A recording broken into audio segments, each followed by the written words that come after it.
നമസ്കാരം.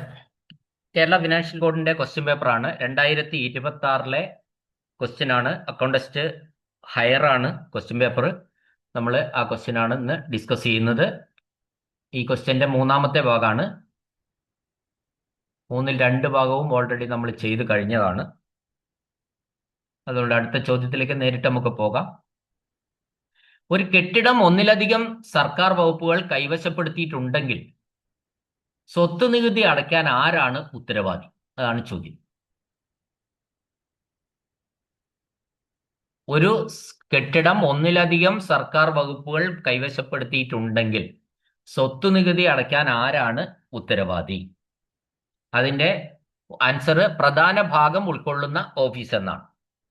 പ്രധാന ഭാഗം ഉൾക്കൊള്ളുന്ന ഓഫീസ് ഏതാണോ അവരാണ് ഈ സ്വത്ത് നികുതി അടയ്ക്കേണ്ടത്. പ്രോപ്പർട്ടി ടാക്സ് ആണ് ഇവിടെ ഉദ്ദേശിക്കുന്നത് കേട്ടോ. ഓക്കെ. പിന്നെ അതിന് ചില ഭാഗങ്ങളിൽ അത് പിന്നെ റവന്യൂ ഓഫീസ് ഉണ്ടെങ്കിൽ റവന്യൂ ഓഫീസ് ആണെന്നും പറയുന്നു. പക്ഷെ ഒരു ബിൽഡിങ്ങിന്റെ കാര്യം മാത്രമല്ല, മൊത്തത്തിലുള്ള കാര്യമാണ് റവന്യൂ വരുന്നതെന്നാണ് ഞാൻ മനസ്സിലാക്കുന്നത്. അടുത്ത ചോദ്യം, ഒരു ഏജൻസി സബ്ജക്റ്റ് നിയന്ത്രിക്കുന്നത് ആരാണെന്നാണ്. ഏജൻസി സബ്ജക്റ്റ് നിയന്ത്രിക്കുന്നത് ശരിക്കും സംസ്ഥാനമാണ്, സ്റ്റേറ്റ് ആണ്. അപ്പൊ ഇതെന്താ അതിന്റെ കാരണം എന്ന് പറഞ്ഞാൽ, ഈ ഭരണഘടനയിലെ വ്യവസ്ഥകൾ അനുസരിച്ച് കേന്ദ്രവും സംസ്ഥാനവും തമ്മിലുള്ള അധികാര വിഭജനത്തിൽ കേന്ദ്ര സർക്കാരിന്റെ ചില നിർദ്ദേശങ്ങൾക്ക് അനുസൃതമായി സംസ്ഥാന സർക്കാരുകൾ നടപ്പിലാക്കുന്ന വിഷയങ്ങളെയാണ് ഏജൻസി സബ്ജക്റ്റുകൾ എന്ന് പറയുന്നത്. അപ്പോൾ സംസ്ഥാന സർക്കാരുകൾ നടപ്പിലാക്കുന്ന വിഷയങ്ങളാണ് ഏജൻസി സബ്ജക്റ്റ്. ഇപ്പോൾ ഇത്തരം വിഷയങ്ങളിലെ ഭരണപരമായ നിയന്ത്രണവും നിർവഹണവും സംസ്ഥാന സർക്കാരാണ് നിർവഹിക്കുന്നത്. അതുകൊണ്ടാണ് ഇവിടെ ഉത്തരം അങ്ങനെ വന്നിരിക്കുന്നത്. അപ്പോ ഏജൻസി സബ്ജക്റ്റ് നിയന്ത്രിക്കുന്നത് അഡ്മിനിസ്ട്രേറ്റ് ബൈ ഉത്തരം സംസ്ഥാനം അഥവാ സ്റ്റേറ്റ് ആണ്. അടുത്ത ചോദ്യം, എ ജിയുടെ റിക്കവറിക്കെതിരെ എ ജി ഒരു റിക്കവറി ഉത്തരവിട്ടു എന്ന് വിചാരിക്കുക. അപ്പോൾ അതിനെതിരെ എന്തെങ്കിലും ബോധിപ്പിക്കാനുണ്ടെങ്കിൽ നമ്മൾ എത്ര കാലത്തിനുള്ളിൽ ബോധിപ്പിക്കണം? 3 മാസത്തിനുള്ളിൽ എന്നാണ് ഉത്തരം. നമുക്ക് മനസ്സിലായോ? എ ജി ഒരു റിക്കവറി ഉത്തരവ് ഇട്ടു, ഏതെങ്കിലും കാര്യത്തിലായിക്കോട്ടെ, പണം വീണ്ടെടുക്കണം, റിക്കവറി. അപ്പോൾ അങ്ങനെ ഏതെങ്കിലും ഉത്തരവ് നോട്ടീസ് ഇട്ട് കഴിഞ്ഞാൽ അതിൽ നമുക്ക് അഭിപ്രായം പറയാൻ അത് ശരിയല്ല, ഇത് ഇന്നതുപോലെയാണെന്ന് കാര്യകാരണങ്ങൾ ബോധിപ്പിക്കാനുള്ള ഒരു സമയപരിധി 3 മാസമാണ്.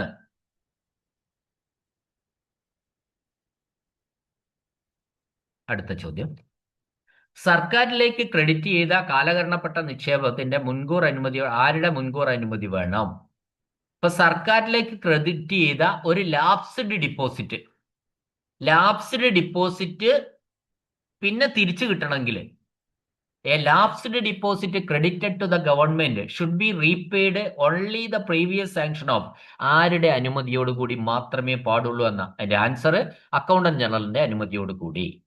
അപ്പൊ അക്കൗണ്ടന്റ് ജനറലിന്റെ അനുമതിയോടുകൂടി മാത്രമേ ഒരു lapsed deposit credited to the ഗവൺമെന്റിലേക്ക് ക്രെഡിറ്റ് ചെയ്തിട്ടുണ്ടെങ്കിൽ അതിന്റെ പണം തിരിച്ചു കിട്ടുള്ളൂ. അതിന്റെ ആരുടെ അംഗീകാരം വേണം? അക്കൗണ്ടന്റ് ജനറലിന്റെ അംഗീകാരം വേണം. അടുത്ത ചോദ്യം, 71 ഡിലീറ്റഡ് ആണ്. നെക്സ്റ്റ് ക്വസ്റ്റ്യൻ, ബജറ്റ് എസ്റ്റിമേറ്റുകളിലും നടപ്പു വർഷത്തെ പുതുക്കിയ എസ്റ്റിമേറ്റുകളിലും ഗണ്യമായ വ്യതിയാനങ്ങൾ വിശദീകരിക്കുന്ന ബജറ്റ് രേഖയാണ് answer explanatory memorandum on the budget എന്നാണ്. ബജറ്റ് എസ്റ്റിമേറ്റുകളിലും നടപ്പു വർഷത്തെ പുതുക്കിയ എസ്റ്റിമേറ്റുകളിലും ഗണ്യമായ വ്യതിയാനങ്ങൾ വിശദീകരിക്കുന്ന ബജറ്റ് രേഖയാണ്, അതായത് ബജറ്റിനെ കുറിച്ചുള്ള വിശദീകരണ മെമ്മോറാണ്ടം അല്ലെങ്കിൽ explanatory memorandum on the budget.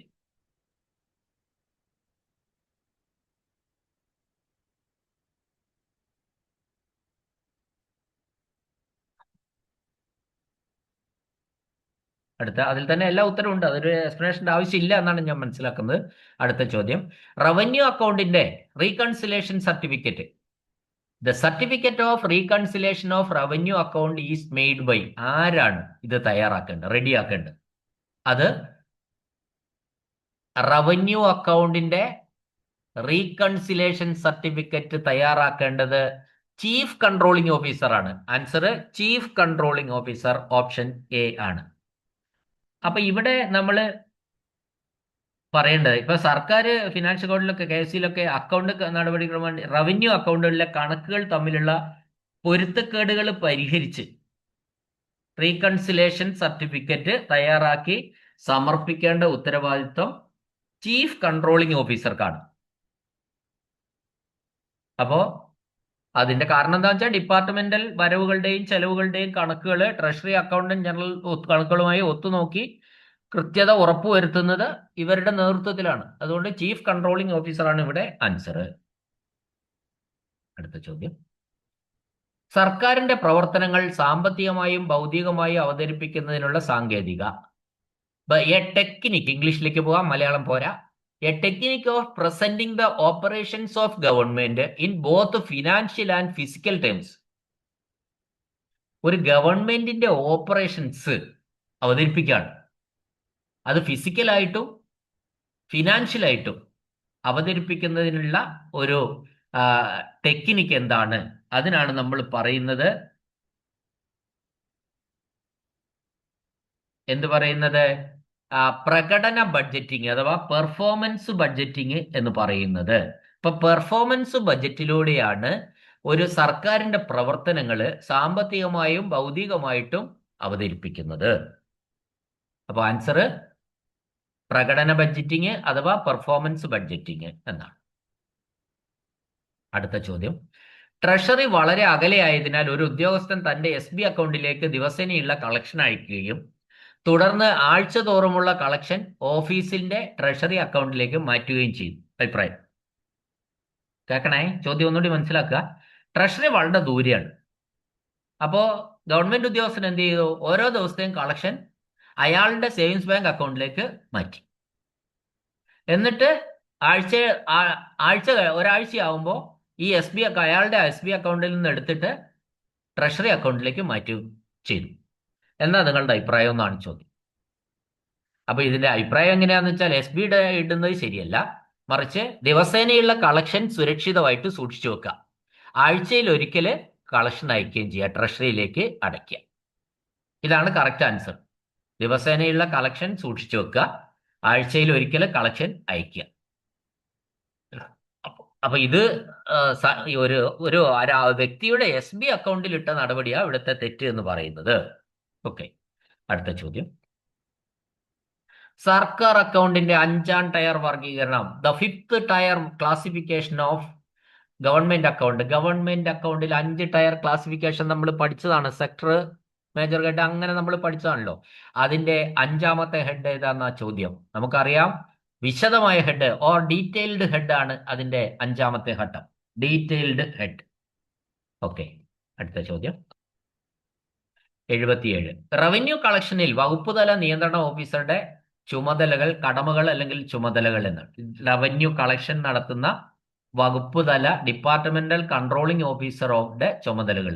The duty or duties of departmental controlling officer in revenue collection ആട്ടോ. റവന്യൂ വരുമാനം കളക്ട് ചെയ്യുന്നതിന് വേണ്ടി ഡിപ്പാർട്ട്മെന്റൽ കൺട്രോളിംഗ് ഓഫീസറുടെ ചുമതലകൾ എന്തൊക്കെയാണ്? ശ്രദ്ധിക്കണേ. അപ്പോ അതില് 1ാമത്തെ ഓപ്ഷൻ കളക്ഷന്റെ പുരോഗതി നിരീക്ഷിക്കുക, അത് അദ്ദേഹത്തിന്റെ ഡ്യൂട്ടിയാണ്.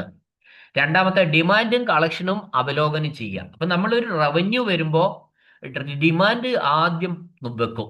ഡിമാൻഡ് ഇത്ര ഇന്ന ആൾക്കാർ ഇന്നത് കിട്ടാനുണ്ട് എന്നുള്ള ഡിമാൻഡ് വെക്കും. പിന്നെ അത് കളക്ഷൻ എത്രയാണോ, അപ്പൊ DCB സ്റ്റേറ്റ്മെന്റ് ഒക്കെ നമ്മൾ തയ്യാറാക്കാറുണ്ട്, ഡിമാൻഡ് കളക്ഷൻ ബാലൻസ് സ്റ്റേറ്റ്മെന്റ്. അപ്പോൾ ഡിമാൻഡും കളക്ഷനും അവലോകനം ചെയ്യുക എന്ന് പറയുന്നത് ഈ ഡിപ്പാർട്ട്മെന്റൽ കൺട്രോളിംഗ് ഓഫീസറുടെ ഡ്യൂട്ടിയാണ്. ദെൻ C ഓപ്ഷൻ, എഴുതി തള്ളുന്നതിനുള്ള അനുമതികൾ നേടുക.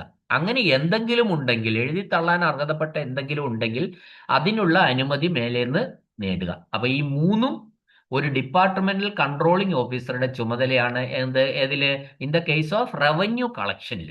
അതുകൊണ്ട് ഇവിടെ ആൻസർ D ആണ്. Aയും Bയും Cയും ശരിയാണ് എന്നതാണ് ഇവിടുത്തെ ഉത്തരം. അടുത്ത ചോദ്യം, ഒരു എസ്റ്റിമേറ്റിംഗ് ഓഫീസർ സെപ്റ്റംബർ 30-ന് അഡ്മിനിസ്ട്രേറ്റീവ് വകുപ്പിന് ഒരു നോൺ പ്ലാൻ എസ്റ്റിമേറ്റ് ഡ്യൂപ്ലിക്കേറ്റ് ആയി സമർപ്പിച്ചു. അദ്ദേഹത്തിന്റെ നടപടി ശരിയാണോ എന്നാ ചോദിച്ചത്. ഒരു എസ്റ്റിമേറ്റിംഗ് ഓഫീസർ സെപ്റ്റംബർ 30-ന് അഡ്മിനിസ്ട്രേറ്റീവ് വകുപ്പിന് ഒരു നോൺ പ്ലാൻ എസ്റ്റിമേറ്റ് ഡ്യൂപ്ലിക്കേറ്റ് ആയിട്ട് സമർപ്പിച്ചു. ഇത് ശരിയാണോ? ആൻസർ ഇത് തെറ്റാണെന്ന ഓപ്ഷൻ ഡി ആണ്. അതായത് സെപ്റ്റംബർ 15-ന് മുമ്പ് നോൺ പ്ലാൻ എസ്റ്റിമേറ്റിന്റെ ഒരു പകർപ്പ് ധനകാര്യ വകുപ്പിനും മറ്റൊരു പകർപ്പ് അഡ്മിനിസ്ട്രേറ്റീവ് വകുപ്പിനുമാണ് സമർപ്പിക്കേണ്ടത്. അപ്പൊ അതുകൊണ്ട് ഇയാൾ ചെയ്തത് സെപ്റ്റംബർ 30 എന്ന് പറഞ്ഞ തെറ്റാണ്. സെപ്റ്റംബർ 15 മുമ്പ് 2 കോപ്പി ഒരാൾക്കല്ല കൊടുക്കേണ്ടത്. അതിന്റെ ഒരു കോപ്പി ധനകാര്യ വകുപ്പിനും മറ്റൊരു പകർപ്പ് അഡ്മിനിസ്ട്രേറ്റീവ് വകുപ്പിനുമാണ് സമർപ്പിക്കേണ്ടത്. അടുത്ത ചോദ്യം. സ്ഥലം മാറ്റപ്പെട്ട ഉദ്യോഗസ്ഥന്റെ സർവീസ് ബുക്ക് പുതിയ ഓഫീസിലേക്ക് അയക്കേണ്ടത്. സാധാരണഗതിയിൽ ഈ സ്ഥലം മാറ്റപ്പെട്ട ഉദ്യോഗസ്ഥന്റെ സർവീസ് ബുക്ക് അയക്കുന്നത് എങ്ങനെയാണെന്ന് ഞാൻ വെറുതെ ജസ്റ്റ് ഒരു ഇത് എങ്ങനെയാന്ന് പറയാ. അതായത് സർവീസ് ബുക്ക് ഓഫീസിലേക്ക് അയക്കേണ്ടത് എപ്പോഴാന്ന ചോദ്യം. The service book of a transferred officer should be send to the new officer. എപ്പോ അയക്കണം? അതിന് സമയം കണക്കൊക്കെ ഉണ്ട്. സാധാരണഗതി പറയുന്നതെന്ന് വെച്ചാല് അദ്ദേഹം അവിടെ പോയി ചേർന്ന് അവിടെ ഇവിടുന്ന് വിട്ടു, ഇവിടുന്ന് റിലീവ് ചെയ്തു, അവിടെ പോയി ജോയിൻ ചെയ്തു. ജോയിൻ ചെയ്തു കഴിഞ്ഞാൽ ഒരു ജോയിനിങ് റിപ്പോർട്ട് ഈ സ്ഥാപനത്തിലേക്ക് കിട്ടണം. ഒന്നുമില്ല, ഇദ്ദേഹം ഇന്ന ഓർഡർ പ്രകാരം ഇന്ന ദിവസം രാവിലെ ഇവിടെ ജോയിൻ ചെയ്തിട്ടുണ്ട് എന്ന്. അപ്പോൾ അവർ ആ കൂട്ടത്തിൽ എഴുതും, the service book and LPC may be forward to these office at the earliest എന്ന് പറഞ്ഞവർ എഴുതും ആ ഓഫീസുകാർ. അപ്പൊ ചുരുക്കി പറഞ്ഞാല് ശരിക്ക് പറയുകയാണെങ്കിൽ ജോയിൻ റിപ്പോർട്ട് കിട്ടിയാലേ നമുക്ക് കൊടുക്കാൻ പറ്റുള്ളൂ. കാരണം ജോയിൻ റിപ്പോർട്ട് അവിടെ അദ്ദേഹം ജോയിൻ ചെയ്തെന്ന് ഉറപ്പാണ്ടേ, അല്ലാണ്ട് ഒരു സർവീസ് ബുക്ക് അങ്ങോട്ട് അയച്ചിട്ട് കാര്യമില്ല. പക്ഷെ നമ്മൾ ഇവിടെ കൊടുത്ത ആൻസർ പ്രകാരം പറയുമ്പോൾ സ്ഥലം മാറ്റപ്പെട്ടതിന്റെ ഒരു മാസത്തിനുള്ളിൽ എത്രയും വേഗം, മാക്സിമം ലിമിറ്റ് ഒരു മാസം, എത്രയും വേഗം കൊടുക്കണമെന്നാണ്. അടുത്ത ചോദ്യം. ആഴ്ചയിൽ ഒരിക്കലെങ്കിലും പിരിവുകൾ അയക്കണമെന്ന നിർദ്ദേശം ചൂണ്ടിക്കാട്ടിയ ഒരു ഉദ്യോഗസ്ഥൻ ഒരു മാസത്തിന്റെ അവസാന ദിവസം മുതൽ അടുത്ത മാസത്തെ ആദ്യ പ്രവൃത്തി ദിവസം പിരിവ് അയച്ചു. അദ്ദേഹത്തിന്റെ നടപടി ശരിയാണോ എന്നാണ് ചോദിച്ചത്. ആഴ്ചയിൽ ഒരിക്കലെങ്കിലും പിരിവുകൾ അയക്കണമെന്ന നിർദ്ദേശം ചൂണ്ടിക്കാട്ടിയിട്ട് അദ്ദേഹം ഇങ്ങനെ ഒരു മാസത്തിന്റെ അവസാന ദിവസം മുതൽ അടുത്ത മാസത്തിന്റെ ആദ്യ പ്രവൃത്തി ദിവസം വരെ പിരിവ് അയച്ചു.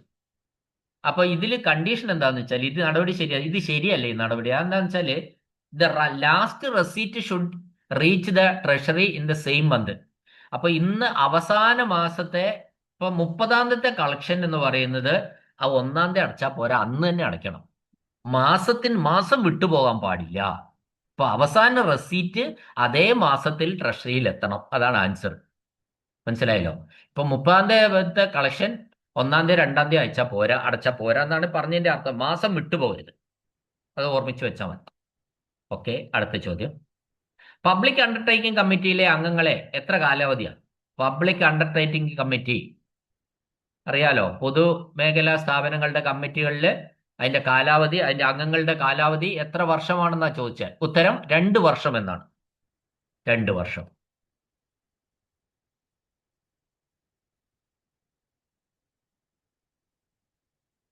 അടുത്ത ചോദ്യം. ഒരു ഓഫീസിലെ റെസീറ്റ് ശേഖരണം പരിശോധിക്കുന്നതിനായിട്ട് ഒരു ഇൻസ്പെക്ടർ നിരവധി ആളുകളിൽ നിന്ന് നൽകിയ യഥാർത്ഥ രസീതുകൾ ശേഖരിച്ചു. അയാളുടെ നടപടി സ്വീകാര്യമാണോ ശരിയാണോ എന്ന ചോദ്യം മനസ്സിലായോ? ഒരു ഓഫീസിൽ സാധാരണ ജനങ്ങൾ ഒരുപാട് പേര് പണം അടച്ചവർക്കൊക്കെ റെസീറ്റ് കിട്ടി. അപ്പോൾ ആ റെസീറ്റ് കിട്ടി, അവരെല്ലാം പോയി, അവർ ഒന്നും കംപ്ലൈന്റ് ഒന്നും കൊടുത്തില്ല. പക്ഷെ ഒരു ഇൻസ്പെക്ടിംഗ് ഓഫീസർ എന്ത് ചെയ്തു? ഇതിന്റെ ഇൻസ്പെക്ഷൻ നടത്തുന്ന ഓഫീസർ ഇതിൽ കുറച്ച് പേരുടെ റെസീറ്റ് ഒക്കെ കളക്ട് ചെയ്തിട്ട് വരുന്നു ഇത് വെരിഫൈ ചെയ്യാൻ. അതെന്താ വെരിഫൈ ചെയ്യുന്നത്?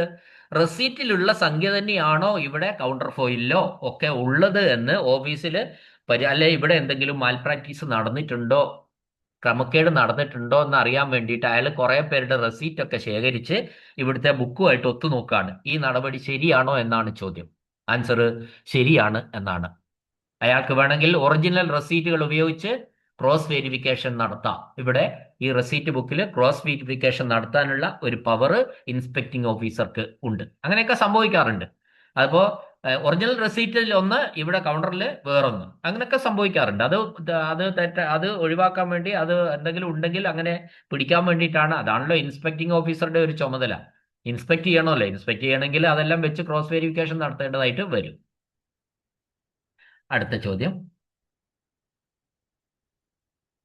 സസ്പെൻസുമായി ബന്ധപ്പെട്ട ഇടപാടുകൾ രേഖപ്പെടുത്തിയിരിക്കുന്ന ഏതിലാണെന്ന ചോദ്യം. The transactions relating to suspense is recorded in. അതിന്റെ ആൻസർ സസ്പെൻസ് റെക്കോർഡ് ചെയ്യുന്നത് പാർട്ട് 3-യിലാണ്. അതായത് പാർട്ട് 3 എന്ന് പറഞ്ഞാൽ ഏത് അക്കൗണ്ടാ? പബ്ലിക് അക്കൗണ്ടിലാണ്. അപ്പോൾ ഈ പബ്ലിക് അക്കൗണ്ടിലാണ് ഡെപ്പോസിറ്റുകൾ, റെമിറ്റൻസുകൾ, സസ്പെൻസ് ഇടപാടുകൾ ഇവ ഉൾപ്പെടുത്തുന്നത്. അതേ പറയാനുള്ളൂ, അതിൽ വിശദീകരണമൊന്നുമില്ല. പാർട്ട് 3-യിൽ പ്രധാനമായിട്ട് വരുന്നത് ഡെപ്പോസിറ്റ്, റെമിറ്റൻസ്, പിന്നെ സസ്പെൻസ് ഇടപാടുകളാണ്. പാർട്ട് 3 എന്ന് പറഞ്ഞാൽ പബ്ലിക് അക്കൗണ്ടാണ്. ഓക്കെ, അടുത്ത ചോദ്യം. The authority responsible for sanctioning loans to municipalities. മുനിസിപ്പാലിറ്റികൾക്ക് വായ്പ അനുവദിക്കുന്നതിന് ഉത്തരവാദിയായ അധികാരി ആരാണ്? മുനിസിപ്പാലിറ്റികൾക്ക് വായ്പ അനുവദിക്കുന്ന ഉത്തരവാദി ആരാണ്? ഉത്തരം സർക്കാരാണ്. State or government. ഗവൺമെന്റ് ആണ് ഈ മുനിസിപ്പാലിറ്റികൾക്ക് അഡ്വാൻസ് അനുവദിക്കുന്നതിനുള്ള ഉത്തരവാദിത്തം. അടുത്ത ചോദ്യം. വിരമിക്കലിന് ശേഷം ഒരു സർക്കാർ ജീവനക്കാരന് ജനറൽ പ്രൊവിഡന്റ് ഫണ്ടിൽ തന്റെ ബാലൻസ് നിലനിർത്താൻ അനുവാദമുണ്ടോ? ശ്രദ്ധിക്കണേ, നിരവധി തവണ ചോദിച്ചാൽ ഞാൻ നിരവധി തവണ പറഞ്ഞിട്ടുള്ള ചോദ്യമാണിത്. GPF നമ്മൾ റിട്ടയർ ചെയ്തു വിചാരിക്കേ, നമ്മൾ മെയ് 31-ന് റിട്ടയർ ചെയ്തു, ഏതോ ഒരു വർഷം. അപ്പോൾ PF ക്ലോസ് ചെയ്തില്ല. നമുക്ക് ആ PF നിലനിർത്താനുള്ള അവകാശം ഉണ്ടോ? ഉണ്ട്. PF ആൻസർ എന്താ? ഉണ്ട് എന്നാണ്. അടുത്ത 6 മാസം വരെ. 6 മാസം വരെ പലിശയും കിട്ടും. 6 മാസം വരെ പലിശയോടുകൂടി നിലനിർത്താനുള്ള അവകാശം നമുക്ക് ഉണ്ട്. റിട്ടയർ ചെയ്യുന്ന ഡേറ്റ് വരെ അല്ല പലിശ കിട്ടുക. നമ്മൾ ക്ലോസ് ചെയ്തിട്ടില്ല എങ്കിൽ അടുത്ത 6 മാസം വരെ പലിശ കിട്ടും. 6 മാസം കഴിഞ്ഞാൽ പലിശ കിട്ടില്ല. അതിനുള്ളിൽ ക്ലോസ് ചെയ്യുക, അല്ലെ ആ 6 മാസം കഴിയുമ്പോൾ ക്ലോസ് ചെയ്യുക. ഓക്കെ, അടുത്ത ചോദ്യം. വകുപ്പ് മേധാവി ടെൻഡർ റദ്ദാക്കിയതിന്റെ അടിസ്ഥാനത്തിൽ ഒരു ഉദ്യോഗസ്ഥൻ ടെൻഡർ ഫോമുകളുടെ വില തിരികെ നൽകുന്നു. അയാളുടെ നടപടി ശരിയാണോ എന്നാ ചോദ്യം. അപ്പൊ നമ്മൾ പിന്നെ ടെൻഡർ ഫോമുകൾ, ടെൻഡർ സമർപ്പിക്കുമ്പോൾ ഒരു പ്രിസ്ക്രൈബ്ഡ് ഫോമിലാണ് ടെൻഡറുകൾ എല്ലാം സമർപ്പിക്കുന്നത്. ഇവിടെ ചോദിച്ച ചോദ്യം എന്താണെന്ന് വെച്ചാൽ, കുറേ പേര് ഫോം വാങ്ങിയിട്ട്, വിലക്കാണല്ലോ ഫോം കൊടുക്കുന്നത്, ഫോം വാങ്ങി ടെൻഡർ സമർപ്പിച്ചു.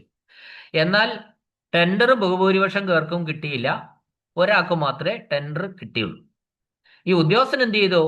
ബാക്കി എല്ലാവർക്കും ടെൻഡർ ഫോമിന്റെ വില തിരികെ നൽകി. അത് ശരിയാണോ? ആൻസർ എന്താ? ശരിയല്ല.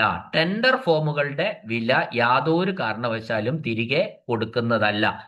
ടെൻഡർ കിട്ടാത്തവർക്കും കിട്ടിയവർക്കും ഒന്നും തന്നെ ടെൻഡർ ഫോമുകളുടെ വില തിരികെ കൊടുക്കുന്നതല്ല. അത് പിന്നെ ഇപ്പോൾ സർക്കാർ വകുപ്പുകൾ വിൽക്കുമ്പോൾ തന്നെ അതിലത്തെ ഈ ഫോമുകൾ, ടെൻഡറിനുള്ള ഫോമുകൾ വിൽക്കുമ്പോൾ തന്നെ അതിൽ തന്നെ വ്യക്തമാക്കുന്നതാണ്. ഏതെങ്കിലും കാരണവശാൽ ടെൻഡർ റദ്ദാക്കുകയോ മാറ്റിവെക്കുകയോ ചെയ്താൽ പോലും ഫോമിനായിട്ട് വാങ്ങിയ തുക തിരികെ നൽകുന്നതല്ല എന്ന് ഇത് നിർദ്ദേശങ്ങൾ നേരത്തെ കൊടുക്കുന്നതാണ്. അതുകൊണ്ട് യാതൊരു കാരണവശാലും ഈ ഫോമിന്റെ വില തിരികെ നൽകാൻ പാടില്ല. ഉദ്യോഗസ്ഥൻ ചെയ്തത് തെറ്റാണ്. അടുത്ത ചോദ്യം. അപ്രോപ്രിയേഷൻ അക്കൗണ്ട് ആരാണ് തയ്യാറാക്കുന്നത്? Appropriation accounts are prepared by ആരാണ്? C&AG ആണ്. കൺട്രോളർ ആൻഡ് ഓഡിറ്റർ ജനറൽ ആണ്.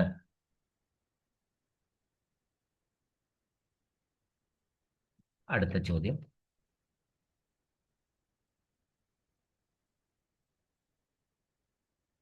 വരുമാന ശേഖരണത്തിലെ വഞ്ചന, ദുരുപയോഗം, മറ്റ് ക്രമക്കേടുകൾ എന്നിവയ്ക്കെതിരെ ജാഗ്രത ആരുടെ ഉത്തരവാദിത്തമാണ്?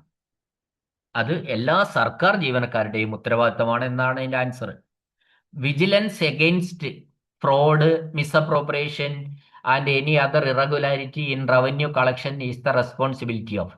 നികുതി വരുമാനം അല്ലെ സർക്കാർ റവന്യൂവിന്റെ വരുമാനത്തിലേക്കുള്ള, കളക്ഷനിലേക്കുള്ള എല്ലാത്തിന്റെ കാര്യത്തിൽ അതിൽ വഞ്ചനയോ ദുരുപയോഗമോ മറ്റ് ക്രമക്കേടുകളോ ഒന്നും സംഭവിക്കരുതെന്ന് ജാഗ്രത പുലർത്തേണ്ടത് ആരുടെ ഉത്തരവാദിത്തമാണെന്ന് ചോദിച്ചാൽ എല്ലാ സർക്കാർ ജീവനക്കാരുടെയും എന്നാണ് ഉത്തരം. ഇവിടെ ഓപ്ഷൻ A, എല്ലാ സർക്കാർ ജീവനക്കാരുടെയും എന്നാണ് ഉത്തരം. അടുത്ത ചോദ്യം. എത്ര രൂപ താഴെയുള്ള ടെൻഡറുകൾക്ക് ടെൻഡർ ആവശ്യമില്ല?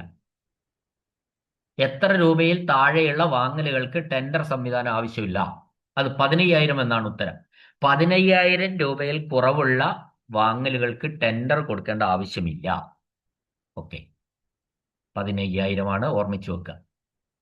അടുത്ത ചോദ്യം പ്രധാനപ്പെട്ട ചോദ്യമാണ്, എപ്പോഴും ചോദിക്കുന്ന ചോദ്യം, ഇപ്പൊ കഴിഞ്ഞതും പ്രധാനപ്പെട്ട ചോദ്യം തന്നെ. The main unit of classification, account വർഗീകരണത്തിന്റെ പ്രധാന യൂണിറ്റ് എന്താ?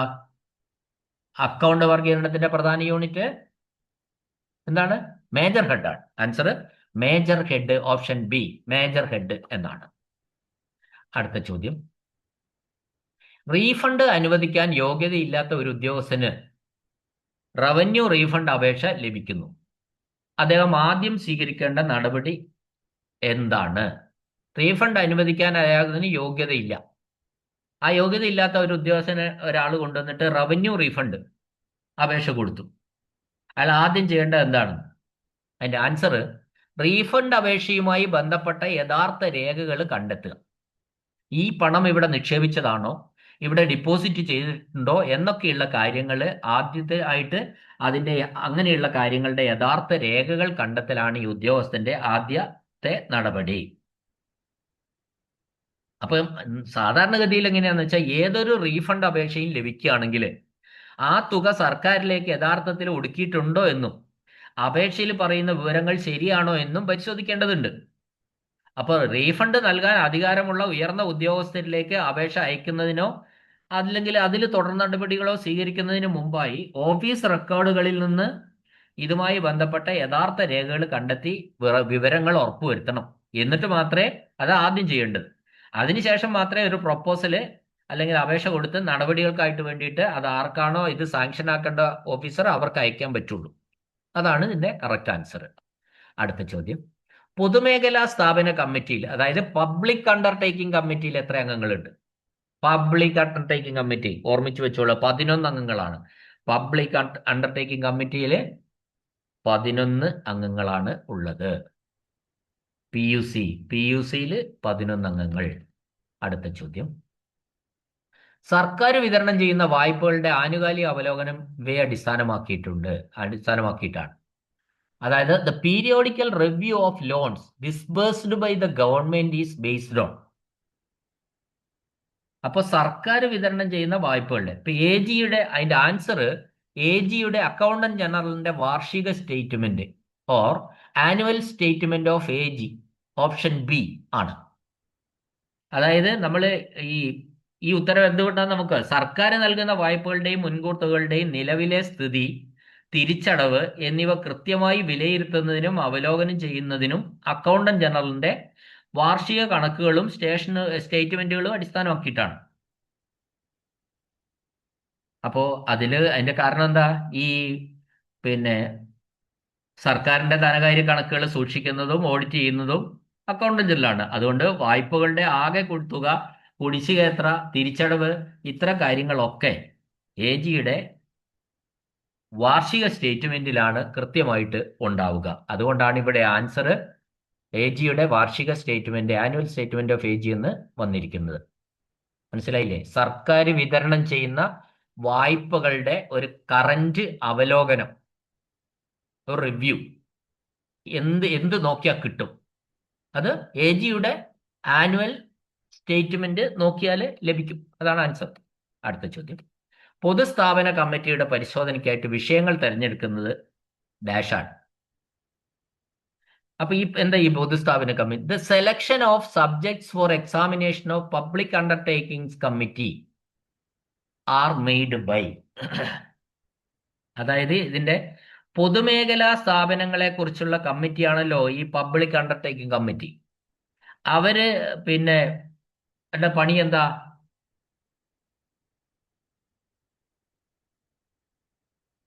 പരിശോധനയ്ക്കായിട്ട് ഏതൊക്കെ വിഷയങ്ങൾ അല്ലെങ്കിൽ ഏതൊക്കെ സ്ഥാപനങ്ങൾ എടുക്കണമെന്ന് തീരുമാനിക്കാനുള്ള അധികാരം ആർക്കാണ് എന്നാണ് ഇവിടുത്തെ ചോദ്യം. അതായത് ഒരു പൊതുമേഖലാ സ്ഥാപനത്തിന്റെ എന്തൊക്കെ കാര്യങ്ങൾ പരിശോധിക്കണം, അല്ലെങ്കിൽ ഏതൊക്കെ പൊതുമേഖലാ സ്ഥാപനങ്ങൾ പരിശോധിക്കണം എന്ന് തീരുമാനിക്കാൻ അധികാരം ഈ കമ്മിറ്റിക്ക് തന്നെയാണ്. ഈ കമ്മിറ്റി ആരാ? പബ്ലിക് അണ്ടർടേക്കിംഗ് കമ്മിറ്റിയാണ്. അപ്പൊ ആ പബ്ലിക് അണ്ടർടേക്കിംഗ് കമ്മിറ്റിക്ക് തന്നെയാണ് ഈ കാര്യങ്ങൾ കൂടി തീരുമാനിക്കാനുള്ള അധികാരം. Okay, answer option C, the committee it self, or ഈ കമ്മിറ്റിക്ക് തന്നെ എന്നാണ് ആൻസർ. അടുത്ത ചോദ്യം, PSCയുടെ പ്രാഥമിക പ്രവർത്തനം. പബ്ലിക് അക്കൗണ്ട് കമ്മിറ്റിയാണ് അടുത്തത്. PSC അവരുടെ ഏറ്റവും പ്രാഥമിക പ്രവർത്തനം എന്താണ്? എയും ബിയും സിയും ശരിയാണ്.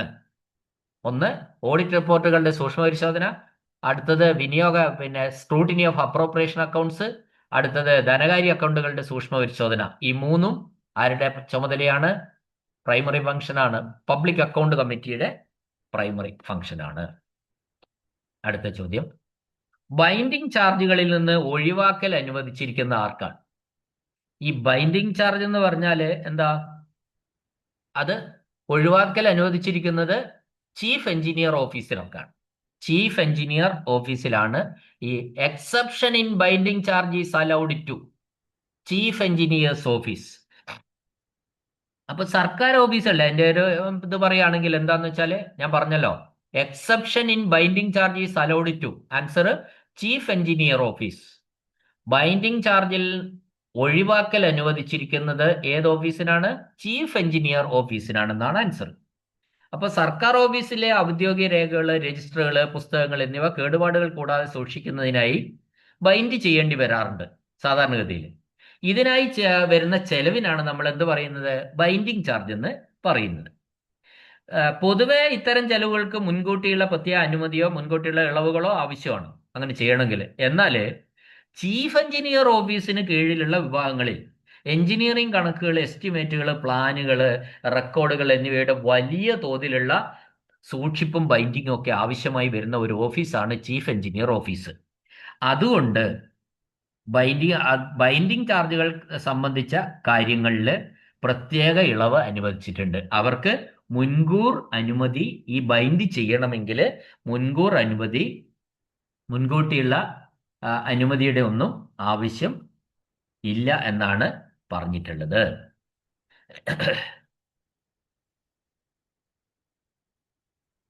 അപ്പോൾ അത് ചീഫ് എഞ്ചിനീയറുടെ അധികാര പരിധിയിൽ തന്നെ വരികയാണ്.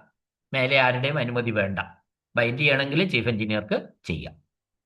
ഓക്കെ, അടുത്ത ചോദ്യം, സാധ്യമായ എല്ലാ നടപടികളും സ്വീകരിച്ചതിന് ശേഷം സർക്കാർ വരുമാനത്തിന്റെ ഒരു ഭാഗം തിരിച്ചു പിടിക്കാൻ കഴിയില്ല.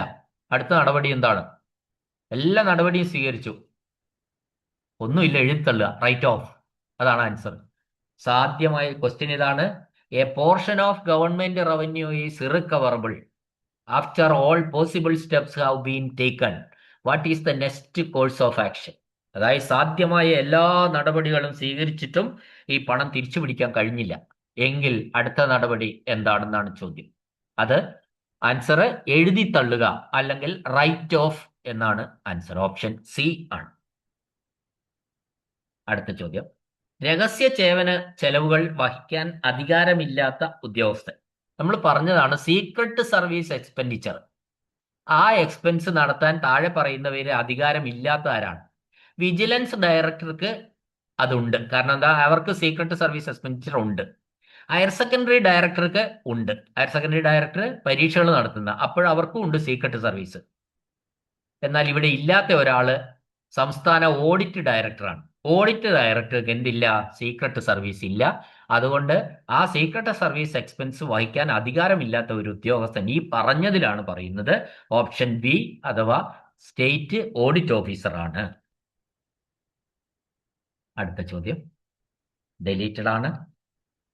നെക്സ്റ്റ് ക്വസ്റ്റ്യൻ, എസ്റ്റിമേറ്റ് കമ്മിറ്റിയെ കുറിച്ച് എന്താണ് ശരിയല്ലാത്തത്? എസ്റ്റിമേറ്റ് കമ്മിറ്റി, അവരെ പറ്റി ശരിയല്ലാത്തത് എന്താണ് എന്നാണ് ചോദിച്ചിരിക്കുന്നത്.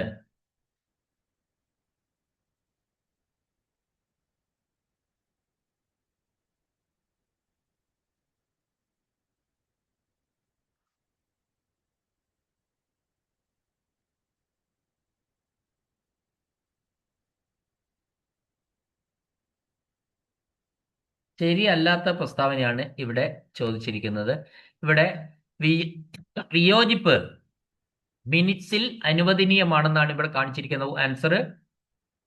അതായത് പാർലമെന്ററിയോ നിയമസഭയോ എസ്റ്റിമേറ്റ് കമ്മിറ്റികളുടെ പ്രവർത്തന ചട്ടങ്ങൾ പ്രകാരം ഈ അംഗങ്ങൾക്ക് വിയോജിപ്പ് രേഖപ്പെടുത്താൻ അനുവാദമില്ല.